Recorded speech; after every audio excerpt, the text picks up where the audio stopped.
na napabayaan ko. Ayan o. Puro damuhan na. Pero malalaki na guys sa mga saging. May mga bunga na. Maghahanap tayo ng magulang. Ayan guys, napabayaan ko na. Yan.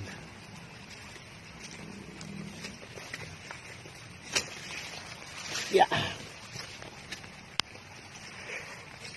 Sukal na. Ito guys, kaya hawan, binomba ko to. Nung isang linggo. Ayan. Ayan o, malagunan mo. Oy, ito na guys yung dwarf coconut na tinanim natin noong 2022. Ayan guys, may mga buko na oh. Yun. Ayan, may buko na siya. Putulin natin to. Guys, may buko na. 1, 2, 3, 4, 5, 6, 7, 8, 9. Siyam dito. Isa, dalawa, tatlo. Dito walang nanlaglag ang buko. Bakit kaya? Ay, may sakit. May sakit guys. Kailangan bombahin to. Ano. Pero sana magtutuloy-tuloy itong sa kabila. Ayan.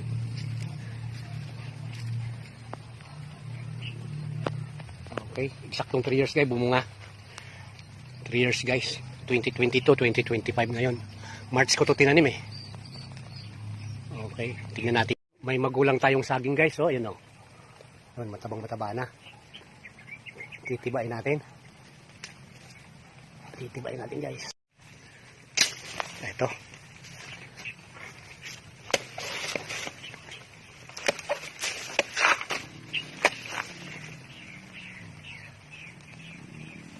Yun.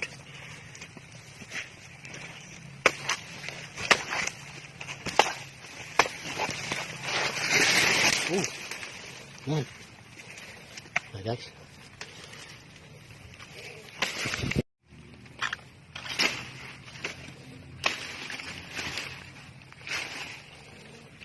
Ito guys, magulang. Yan. Tapos puputulin natin to.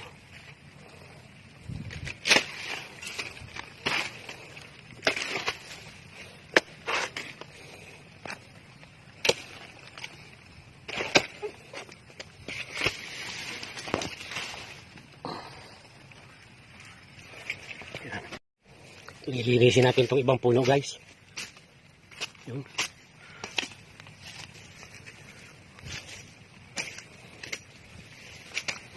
Daming langgam oh.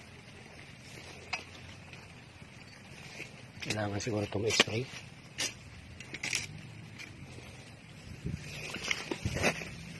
Three years na rin to guys, hindi pa bumunga.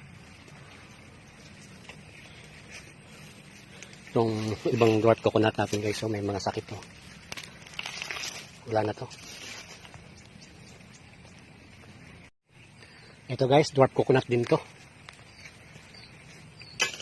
Ayan natin.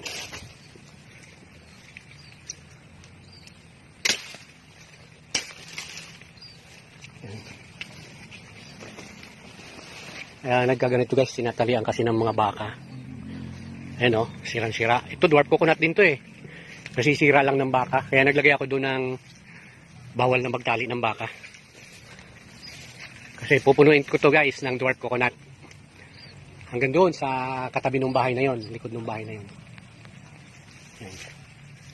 Pupunuin ko yan ng dwarf coconut. Tinatalian o, yung sa tabihan nga guys o.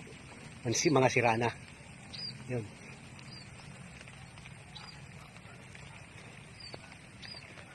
Sayang yung mga binibili ko lang ng dwarf coconut. Kasi ang mahal, 150 each. Tapos pinasisira lang sa baka. Ito 3 years na to pero hindi na lumaki. Kasi sinisira nga ng baka. Isa guys, ayun, titibayin natin. Ayan. Teka.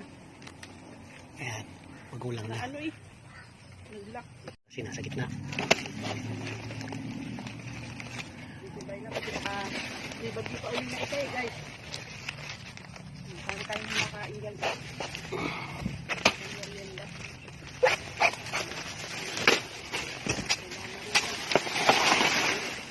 Yun, napunta sa tubig. Napalubog sa tubig. Yun. So, gagawin natin, hihilahin natin. Hihilahin natin dito. Kaya. Yun.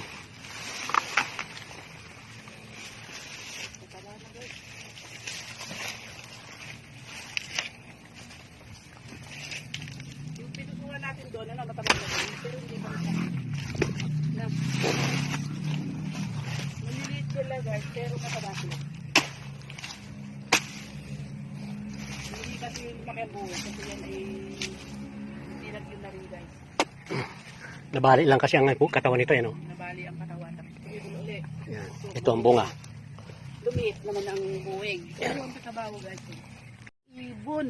Ala, wala nang natira guys, oh. Oh, wala nang. Yan, pinabagsak na rin natin ang katawan. Alis. Mas ano yun? Yun, nandun. Teka, puputulin ko na rin to. Yun. Tapos, ayun, bulok na guys. Oh. Dapat sa ibon na lang to. Sayang, ayun oh. May makukuha pa yung hilaw. Alis. Ngayon, nandun na natin to. Dali kasi langgam eh. Yan. Tabaan. Yan oh. Kinain na ng ibon.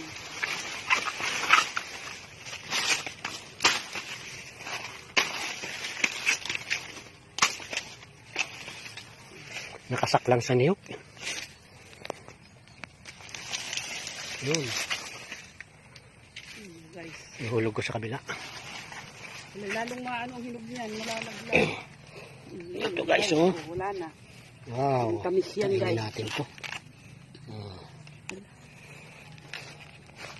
Guys. Tamis Taba. ito guys. Yan o, taba. Yan. Sarap.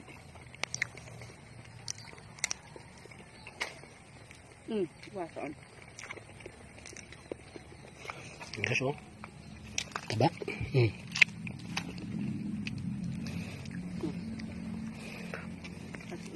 Ito guys ang biyaya ng bukid.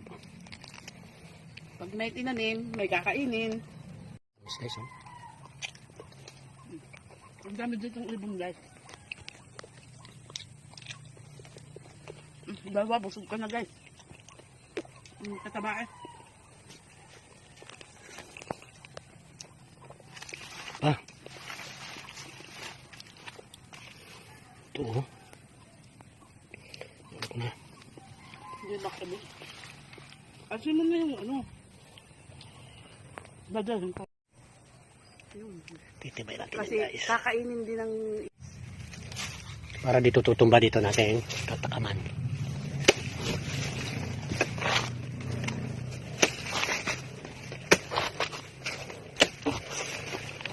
Ayan.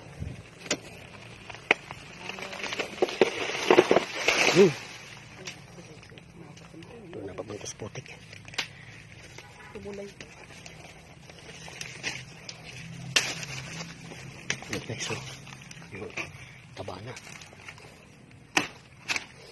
Guys, ang biyaya ng bukid. Ito yung tinanim namin guys.